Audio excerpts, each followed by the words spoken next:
LQBuzz News, your daily dose of Chinese entertainment and celebrity buzz. If the recent tide of historical romances has felt a little sleepy, lots of costumes, too few sparks, When Destiny Brings the Demon arrives with a wink and a pulse. Headlined by Arthur Chen, Chen Feiyu, and Wang Yinglu, the Youku original locks its premiere for August 16th at 12 o'clock Central Standard Time, positioning itself as a late summer swing at something lighter and livelier in the Xianxia lane. It's adapted from Fu Hua's well-liked novel offering salted fish to master, a fan favorite for its workplace in the immortal realm humor and a heroine who treats cultivation like clocking in and clocking out. On paper, the setup is catnip. Liao Tingyan, Wang Yinglu, is a proudly low-effort cultivator who'd prefer a steady schedule and spiritual PTO to destiny and doom. She's the story's salted fish, an office satire spirit dropped into a mythic world. Opposite her is Sima Jiao, Arthur Chen, a fearsome elder master figure who has spent 5 centuries sealed away and is more urban legend than man when the tale begins. Their dynamic flips a genre habit. Instead of a wide-eyed novice begging a stern immortal for attention, a matter-of-fact young woman calmly domesticates a walking catastrophe with patience, boundaries, and a refusal to be impressed by theatrics. The novel builds much of its charm on that everyday tone, and the drama's official synopsis keeps the bones of this premise: 3 realms, a dangerous legacy, and a slow pivot from menace to meaning. Plenty of Xianxia series promise anti-trope energy, fewer follow through. What stands out here is attitude. The show leans into banter over angst, ordinary needs over operatic sacrifice. When the heroine asks for weekends or treats missions like task tickets, it reframes cultivation as labor, sometimes noble, sometimes just work. That joke lands because it's also a worldview, care less about performative heroism, more about sustainable decency. If the scripts keep that rhythm, short setups, punchy payoffs, and romance that grows in the negative space between crises, this could feel like a welcome palate cleanser in a year of thunder without rain. Arthur Chen's costuming and key art telegraph a sharp edge: the black hair, red robe, the warrior lines, the slightly feeble gaze, all calculated to split the difference between celestial and wolfish. Wang Yinglu's look, by contrast, leans clear and lively, soft silhouettes, direct eyes, low drama poise. If you've followed the novel discourse, you know expectations are mixed for both leads, which is exactly why the pairing could surprise. Chen has always read best when the role gives him stillness and danger. Sima Jiao's coiled volatility might fit him better than a polished gentleman ever did. Wang's everyday smart presence is a strong match for Liao Tingyan's grounded humor. The part doesn't need grandeur so much as timing. None of that works without chemistry. Early posters and stills sell closeness rather than spectacle, faces framed tight, conversations at a whisper, minimal props between them. If the show keeps intimacy small and specific, share jokes, low-stakes bickering, earned silences, it won't need fireworks to feel romantic. The promotional rollouts and news blurbs emphasize that the adaptation sticks to the core relationship while letting it ricochet across the celestial court, demonic domain, and human world, which should give the couple new rules and new ways to misread each other in every arc. Visually, When Destiny Brings the Demon aims for painterly warmth over high-gloss chill. The official art favors layered fabrics, fog-soft palettes, and practical set geometry, ridges, temple courtyards, water edges, rather than CG bravado for its own sake. That's a good sign for a romance-forward Xianxia. When the frame breathes, the performances can. If director Wen Digwang keeps the camera near the actors and lets wide shots punctuate rather than dominate, the show can feel cinematic without drowning in pixels.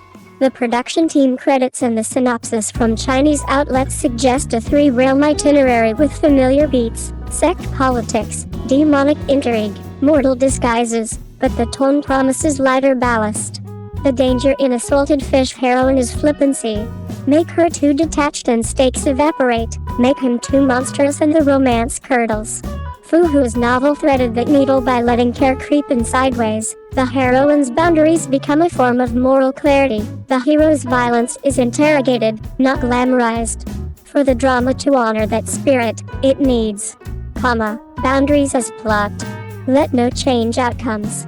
If she refuses an unsafe plan, show the group rerouting, consequences for power. When he chooses mercy, or fails to, let that ripple through alliances, humor with point of view. Jokes should reveal character, not just punch down at side figures. If the adaptation delivers on those principles, the rom-com glow won't come at the cost of stakes. Arthur Chen as Sima Jiao, the role asks for calibrated menace, a man who looks like a storm but listens like a student once trust is earned. Micro choices, lowered voice, delayed eye contact, relaxed shoulders, will matter more than stunt work.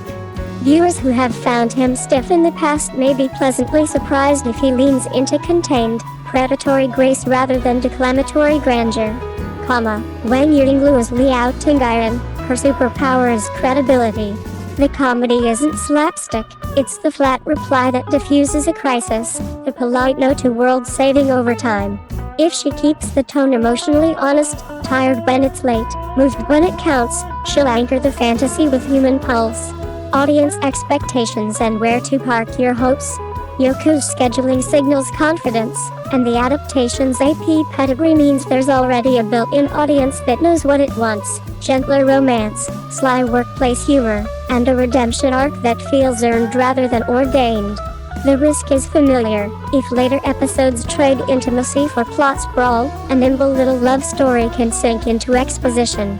On the flip side, if the writers keep episode goals clean, one emotional beat, one moral choice, one obstacle advanced, this could become that rare summer title that people recommend with adjectives like cozy, witty, and surprisingly moving. Who it's for, and who may bounce.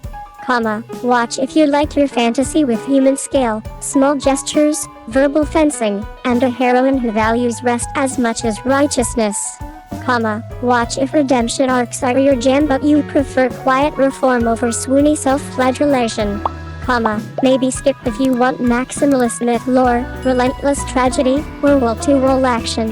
The pleasures here look to be tonal and relational rather than lore-dense. When destiny brings the demon doesn't try to reinvent Xianxia, it tries to retemper it. Less marble statue, more living room. With a slacker heroine who treats the heavens like HR and a storm-tossed master learning to speak softly, the show promises a romance that feels modern in spirit even as it wanders through temples and mist. If the premiere holds to the novel's heart and the production resists overinflating the stakes, this could be the season's most easy-to-love fantasy, playful, humane, and warm enough to make you believe that sometimes the bravest thing an immortal can do is take a day off and choose kindness. Here comes a Xianxia that doesn't brood, it banters. When destiny brings the demon, led by Arthur Chen, Chen Feiyu, and Wang Yinglu, arrives with a mischievous grin and a promise of romance that plays out across worlds rather than getting lost in them. Youku has set the premiere for August 16th at 12 o'clock CST, and the platform's promo teases an opening 3-episode drop, exactly the kind of start-strong rollout that invites a weekend binge. If you've been waiting for a fantasy love story that favors wit, warmth, and kinetic chemistry over palace scheming and endless angst, can this one? At its heart is a wonderfully lopsided pairing, a self-professed slacker immortal master who would rather coast than cultivate, and a mortal heroine whose presence quietly rewrites his worldview. Their connection isn't a lightning strike, it's a slow, sparky current that comes through 3 realms, the celestial court, the demonic domain, and the human world, where every setting alters the rules of power, pride, and attachment. The official synopsis frames their journey as a love that deepens while they fight not just for each other, but for a fragile peace that binds all 3 spheres. It's a classic Xianxia promise, delivered with a lighter gait. Anti-trope is the right label here, but not because the show rejects fantasy conventions, it trims them. The aesthetics still sparkle, flowing silks, glowing talismans, moonlit rooftops, but the storytelling rhythm leans modern, set up, undercut, confess, retreat, try again. Instead of wallowing in fate, the drama toys with it, using near misses and running jokes to puncture melodrama before it congeals. The demonic realm isn't a grim abyss so much as a playground for visual gags and set-piece misunderstandings. The immortal court, meanwhile, builds tension through etiquette and politics that are legible rather than labyrinthine. That balance, mythic scale, everyday heart, gives the series its Xianxia light feel without shortchanging emotional stakes. Arthur Chen, who often carried brooding or princely gravitas, seems primed for a tonal pivot. The lazy genius archetype lets him slide between deadpan humor and sudden flashes of competence. It's a role that rewards micro-expressions, the eyebrow that says fine, I care, the half-smile that arrives 2 beats late. Wang Yinglu plays the perfect foil, grounded, luminous, and quick to throw a line back when the hero tries to skate by on charm. If early promos are any indication, they're physical comedy, dodged glances, interrupted rituals. The eternal struggle of who steps forward first will be as sticky as the big declarations, and far more rewatchable. World-building-wise, the show appears to favor clarity over clutter.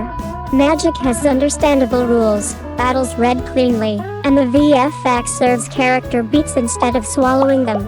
Expect creature design that's whimsical rather than grotesque, color palettes that track emotional temperature, cool celestial blues, earthy human tones, warmer, saturated reds in the demon realm, and action that stays nimble, short bursts, clever counters, a blade that matters because of who wields it, not how much the render farm can handle. That restraint keeps the focus where it belongs, on a duo negotiating who they are to themselves before they can become anything to each other. The music will likely be part of the hook. Xianxia lives and dies on its theme songs, the instrumental leitmotifs that tell you a feeling is about to crest, the vocal ballads that turn a glance into a confession. Early chatter points to a polished toast package. If the opening episodes land, expect at least 1 track to bounce around your For You page clipped over a near kiss or a training montage. Planning to follow week by week? The chase calendar circulating ahead of launch says Youku will kick off with 3 episodes on day 1, add 2 on day 2, with SVIP getting a 1-episode head start on update days. Schedules can flex, but this cadence, front-load then a settle into a steady drip, has become a reliable way to build momentum without exhausting buzz by mid-season. Bookmark the calendar and a check-in before you post your reactions or cut your next edit. Nothing kills a spoiler-free feed faster than a timing mix-up. Why watch? Because when destiny brings the demon understands that fantasy isn't an escape from feeling, it's a magnifier. By framing love as a practice rather than an accident, the drama lets humor and sincerity share the same scene. You come for the pretty swords and floating lanterns, you stay for the moment a lazy immortal learns to show up on time, and immortal with backbone chooses wonder without losing herself. If your timeline needs a romantic adventure that breathes, glows, and actually laughs, this is your mid-August pick. Thanks for watching El Cupa's News. Don't forget to like, share, and subscribe for your daily fix of Chinese entertainment. See you in the next video.